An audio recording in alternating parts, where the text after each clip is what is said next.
Assalamualaikum warahmatullahi wabarakatuh.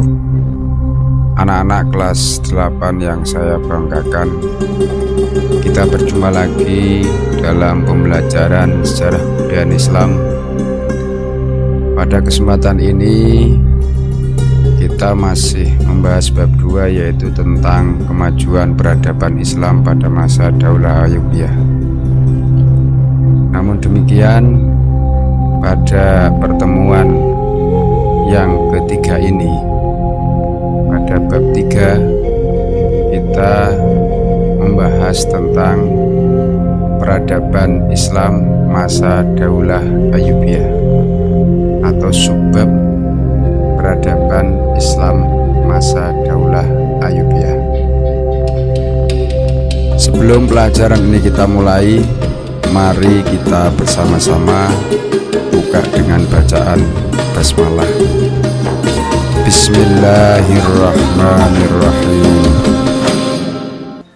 Baiklah anak-anak, pada pertemuan kali ini, indikator yang mesti kalian capai adalah: yang pertama, kalian harus mampu memahami kemajuan bidang pendidikan. Yang kedua, kemajuan pada bidang ekonomi dan perdagangan. Nomor 3, kemajuan dalam bidang militer dan sistem pertahanan, serta dalam bidang pertanian. Anak-anak, walaupun indikator tadi ada 4, akan tetapi pada pertemuan kali ini kita hanya akan membahas kemajuan dalam bidang pendidikan. Kemajuan dalam bidang pendidikan. Pemerintahan Daulah Ayyubiyah telah berhasil menjadikan Damaskus sebagai kota pendidikan. Damaskus, ibu kota Suriah, masih menyimpan bukti yang menunjukkan jejak arsitektur dan pendidikan yang dikembangkan para penguasa Daulah Ayyubiyah tersebut. Mereka tidak hanya merenovasi dinding-dinding pertahanan kota, menambahkan beberapa pintu gerbang dan menara, serta membangun gedung-gedung pemerintahan yang masih bisa digunakan hingga kini, tetapi juga mendirikan madrasah sebagai sekolah pertama di Damaskus yang difokuskan untuk pengembangan ilmu hadis. Madrasah ini terus berkembang dan menyebar ke seluruh pelosok Suriah. Madrasah yang dibangun merupakan bagian yang tak terpisahkan dari masjid atau sebagai sekolah masjid. Lembaga pendidikan ini secara formal menerima murid-murid dan mengikuti model madrasah yang dikembangkan pada masa Nizamiyah, madrasah yang didirikan Nuruddin di Aleppo, Amesa, Hamma, dan Ba'labak mengikuti mazhab Syafi'i. Pembangunan dan pengadaan fasilitas kesehatan untuk rakyat berupa rumah sakit terus-menerus mengalami pembenahan. Rumah sakit An-Nuri ini menjadi rumah sakit kedua di Damaskus setelah rumah sakit Al-Walid, dan ditambah fungsinya tidak hanya sebagai tempat pengobatan, juga sebagai sekolah kedokteran.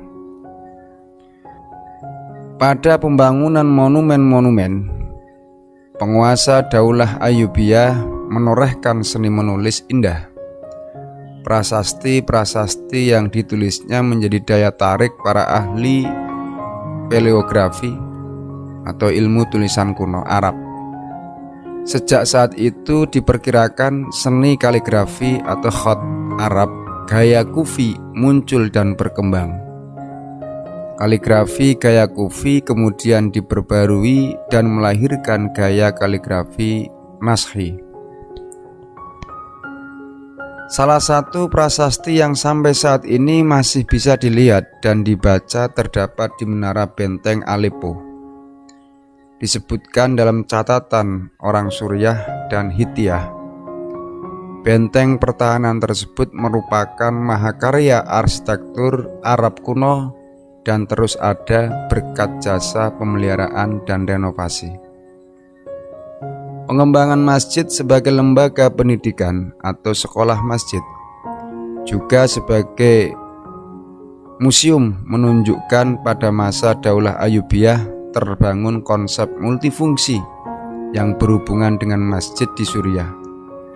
Bahkan pada pemerintahan selanjutnya setelah Daulah Ayyubiyah, yaitu masa pemerintahan Daulah Mamluk, melahirkan satu tradisi baru, yaitu menguburkan para pendiri sekolah masjid di bawah kubah bangunan yang mereka dirikan.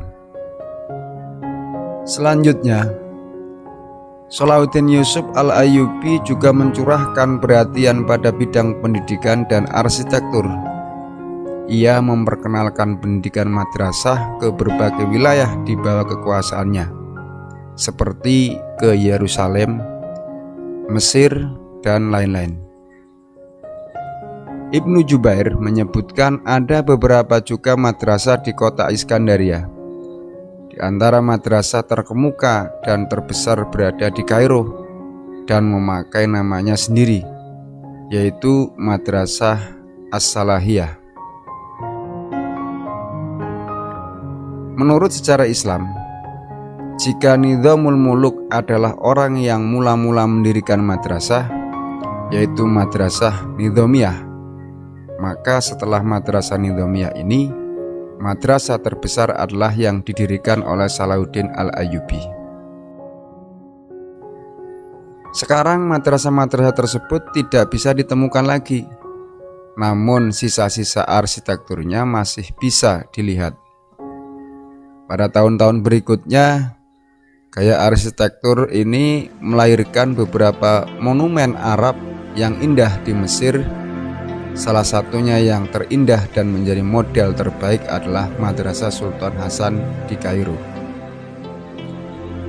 Di samping mendirikan sejumlah madrasah, Salahuddin Yusuf Al-Ayyubi juga membangun 2 rumah sakit di Kairo. Bangunan kedua rumah sakit itu dirancang mengikuti model rumah sakit Nuriyah di Damaskus, yakni selain sebagai tempat pengobatan, sekaligus sebagai sekolah kedokteran.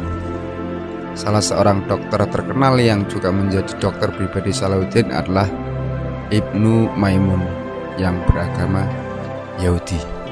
Jadi itu beberapa kemajuan di bidang pendidikan, terutama baik pada pendidikan agama, pendidikan umum maupun pendidikan kedokteran.